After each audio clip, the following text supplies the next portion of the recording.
thing about Captain Beefheart is he's too good for the United States. He really is. Americans have no way to appreciate what he's doing. They can just barely get into some of the stuff that we're doing. They can't possibly understand what he's doing. When did you first meet him? I met him about 1956. He was about to drop out of high school because his father was ill and he was going to take over his bread truck route to Mojave, driving a Helms bread truck. He liked rhythm and blues records. He did not have a large collection of them, but he had quite a few nice ones. The only guy I knew in town at that time that had an interest in rhythm and blues. The very same ass that carried man across the deserts of time also gave man the brayless hamburger. He was very fond of dressing in the latest Pachuco fashions. What do you mean by that? Well, it's a certain style of clothes that you had to wear to look like that type of teenager. Was this hip, very hip? That was Mexican hip. And the white kids were into black peggers and Levi's.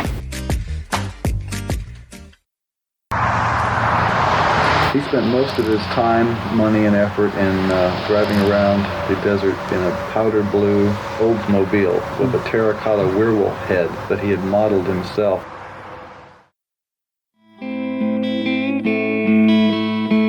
And he would drive around and sing like the Howling Wolf. The only problem was he had no natural rhythm whatsoever.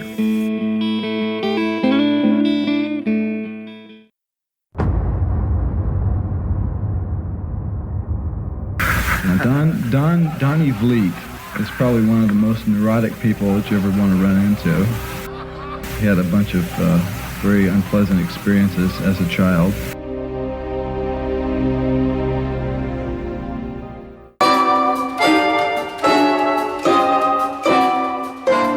The correct way to apply perfume is to pulse box. Wrist, inside elbow, throat, temple. And he also had a fondness for cosmetics, like his mother sold Avon products.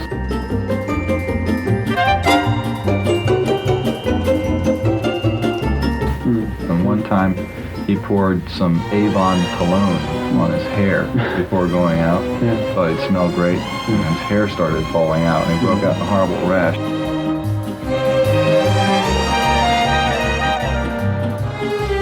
And he had to move away from the desert to stay with his aunt in East L.A. until it cleared up. Cover my entire bodice with Avon Cologne. Drive me to some relative's house in East L.A. just so my skin clears up.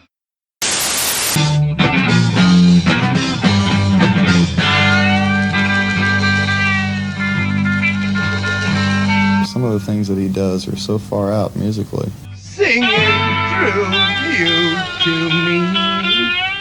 That an American teen just can draw a blank and reach for the nearest Vanilla Fudge album. Shouts the truth peacefully.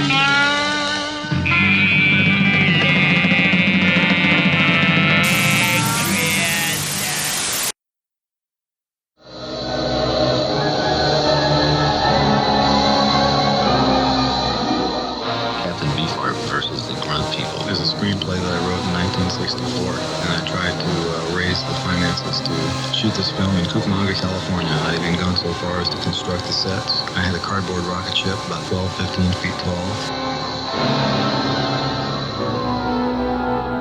That was the only movie you could logically make with those sets. It was the only movie I was interested in making because I felt that the world needed to have a comedy science fiction film in 1964. I mean, science fiction has always been very funny, but just a little bit more, just a little hint more. That's what it needed.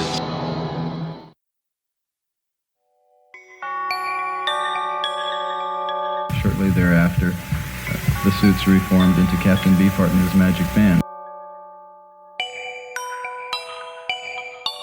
I think Captain Beefheart is a very important group, and I don't think that people have realized the full impact of Don Van Vliet's imagination yet.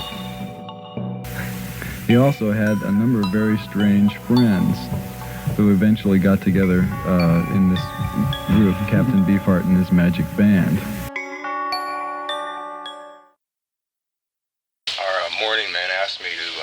ask you if there was any truth to the rumor that you and Captain Beefheart were in high school band together and that you ripped off your first 2 albums from. That's Well, what he asked. we were in high school together. He was not in the band because he didn't start singing or playing an instrument until after he was well out of school.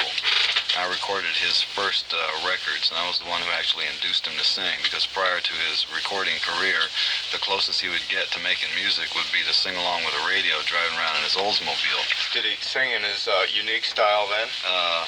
He was singing mostly like the Howling Wolf. That was his favorite, and he was, working on his Howling Wolf imitation in those days.